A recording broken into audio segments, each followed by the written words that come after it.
전동차 운행자가 이 정류장을 지나치는 바람에 역주행을 해서 정류장에 섰다는 신문 기사를 봤는데, 저희도 마가복음을 전속력으로 달리다가 이 구절을 빠뜨렸기 때문에 후진을 해서 다시 이 구절을 살펴보도록 하겠습니다. 로마 군병들이 예수님을 넘겨받은 다음에 십자가에 못 박기 이전에 죽지 않을 정도로 예수님을 때렸지요. 채찍에 맞으셨다는 것을 여러분도 잘 알고 계실 것입니다. 그리고 가시로 만든 면류관을 예수님 머리에 씌웠다고 했습니다. 이것은 예수님이 유대인의 왕이라는 데에서 착안한 것입니다. 로마 병정들은 당연히 예수님을 유대인의 왕으로 섬기지도 않고 믿지도 않습니다. 그러나 그들의 냉소주의를 여기에서 엿볼 수가 있습니다. 예수님을 임금으로 여기지도 않고 믿지도 않지만 예수님이 유대인의 왕이라는 것을 조롱하고자 하는 것입니다.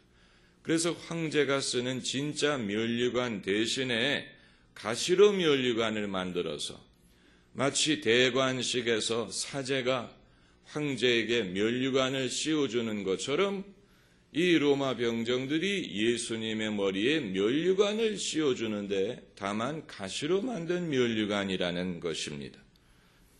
이 세상에 왜 가시와 엉겅퀴가 있어서 사람을 괴롭히고 찌르느냐? 그것은 아담이 타락한 결과로서 일어난 것입니다. 창세기 3장을 보면 하나님이 아담이 범죄한 다음에 뭐라고 말씀하시냐면 땅이 내게 가시덤불과 엉겅퀴를 낼 것이다 라고 말씀하십니다. 그 이전의 에덴 동산에는 가시가 없었습니다. 가시는 아담이 범죄한 이후에 그 결과로 땅이 그때부터 고통스러운 것들을 사람들에게 내기 시작한 것입니다. 그렇기 때문에 세상에는 즐거운 것만 있는 게 아니고 괴로운 것들이 많이 있습니다. 사람을 괴롭히는 것들이 많이 있는 이유가 그때부터입니다. 그런데 본문을 자세히 보면 로마 군병이 가시를 어떻게 해서 면류관을 만들었다고 했습니까? 가시를 엮어서 면류관을 만들었다고 했습니다. 엮다는 말은 꼬다, 비꼬다, 트위스트하다. 가지로 되어 있는 가시나무 가지를 따다가 그것을 엮어가지고 예수님의 머리에 씌울 수 있는 형상으로 만들었다는 얘기입니다.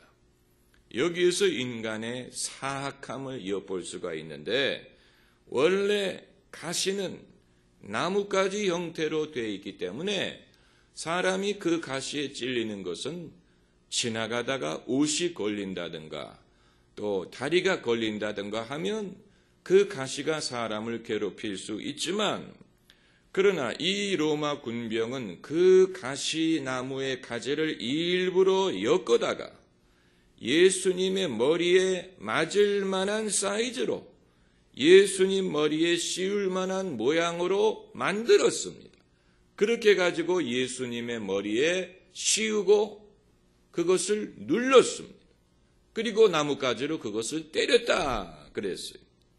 여기에서 우리는 자연이 가시와 엉겅퀴를 내고 자연에 사람을 괴롭힐 만한 것들이 이미 있지만 그것을 가져다가 더 최고의 고통을 사람에게 줄 수 있는 도구로 만드는 것은 사람이라는 사실을 엿보게 됩니다. 인간의 영악함이 여기에 나옵니다. 인간이 이 짐승으로부터 구별되는 것 중에 하나는 도구를 만들 줄 안다는 것입니다. 원시인이 유인원과의 차이점이, 원시인은 이 도구를 사용하게 되면서 지능이 발달했습니다. 지능이 발달했기 때문에 도구를 만든 것인지, 도구를 만든 것이 지능을 발전시켰는지는 알 수 없지만 아무튼 인간이 인간되게 한 것은 자연에 이 있는 것을 가져다가 그의 삶을 향상시킬 수 있는 도구를 만들 수 있는 능력이 있었다는 것입니다. 결국 우리가 만드는 모든 물건, 전자제품에서부터 의약품에서부터 이런 모든 것은 자연에서 비롯되는 것인데 그것을 가져다가 사람들이 더 사람에게 유용한 것이 될 수 있도록 만들 수 있는 지식과 기술을 습득했습니다. 그런데 그것과 함께 발달한 것은 자연이 사람을 해칠 수가 있고 가시가 있고 엉겅퀴가 있고 이런 것이 있지만 그러나 그것을 가져다가 더 아픔을 주고 더 효과적으로 사람을 괴롭힐 수 있는 도구를 만든 것이 바로 인간이라는 것입니다. 그러므로 예수님의 머리에 피가 나게 한 것은 자연의 어떤 포악함 때문이 아니고 인간의 영악함 때문입니다. 문명의 발달, 과학기술의 발달이 사람을 더 선하게 만들지 못한 것은 과학이 발달하고 지식이 발달할수록 사람은 사람에게 더 큰 아픔을 더 효과적으로 더 많이 줄 수 있는 기술을 발전시켰기 때문입니다. 이 원시인들의 유고를 연구한 학자가 이 발표한 내용을 보면 원시인의 유고를 살펴봤을 때 그 당시 적어도 인류의 17%가 폭력의 희생자로 죽었을 것이다 라는 결론이었습니다. 왜냐하면 유골 중에 이건 누가 의도적으로 그의 몸에 상처를 입히지 않으면 생길 수 없는 그런 흔적이 있었다는 것입니다. 인류의 17%. 여러분 그 당시에 원시인들이 무슨 폭탄이 있었겠습니까? 무슨 대포가 있었겠습니까? 총이 있었겠습니까? 멀리서 안 보이는 데서 사람을 해칠 수 있는 능력이 없습니다. 그 당시에는 사람이 사람에게 폭력을 행할 수 있는 유일한 길은 무엇입니까?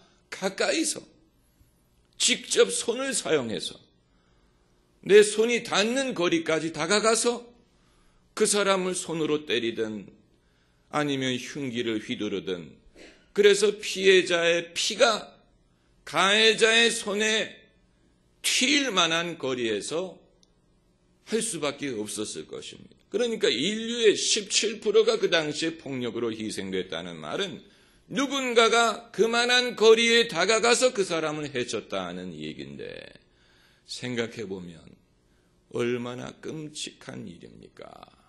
끔찍한 일이지요.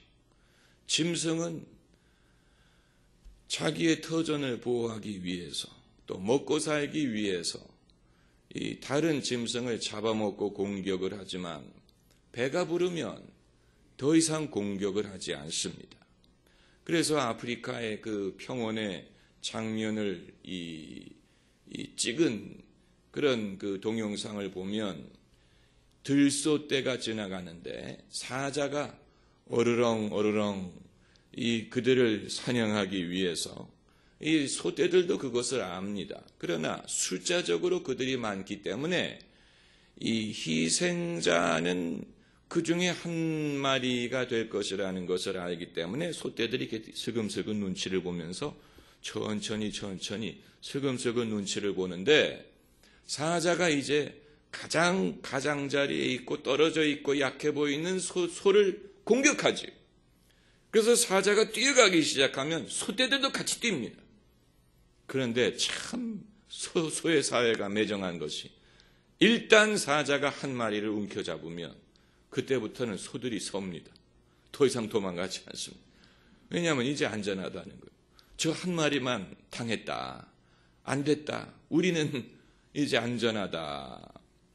사자는 자기 배를 채우면 더 이상 누구를 공격하려고 하지 않는데 사람은 그게 아니고 사람은 자기 배가 부르고 만족하면 오히려 그때에 어떻게 하면 남을 더 해칠 수 있을까를 생각하는 존재이기 때문에 이 인간의 영악함이라는 것을 여기에서 엿볼 수가 있는 것입니다. 여러분, 이 예수님 머리에 가시 면류관을 씌운 로마 군병은 로마인입니다. 당시 최고의 문명을 자랑하던 로마 제국이 파송한 군병입니다. 그런데 사람이 문명이 발달하고 자연을 다룰 줄 알고 물건을 만들 줄 알게 되니까 그것을 사용해서 이웃을 괴롭히는 데 쓰더라는 것입니다. 물론 그런 기술을 통해서 사람을 돕는 데에도 많이 사용을 했지요. 의약품이 발달하고 식량을 더 많이 생산하고 이런 면도 있지만, 그러나 여전히 사람은 어떻게 하면 좀 더 효과적인 폭발물을 만드느냐, 어떻게 하면 좀 더 다량을 살상할 수 있는 무기를 만드느냐, 이런 식으로 어떻게 하면 좀 더 멀리서 나는 안전하고 상대방에게 해를 끼칠 수 있느냐, 이런 인간의 이 천재성. 9.11 테러 여러분 보셔서 아시겠지만, 그때까지만 해도 9.11 테러가 발생할 때까지만 해도 테러하면 폭탄 이런 걸 생각했지, 비행기를 무기로 삼을 것은 아무도 상상하지 못했어요. 아무도 그걸 상상하지 못했어요. 설마 누가 비행기를 납치해서 그것을 가지고 건물에 돌진할 줄 아무도 상상하지 못했어요.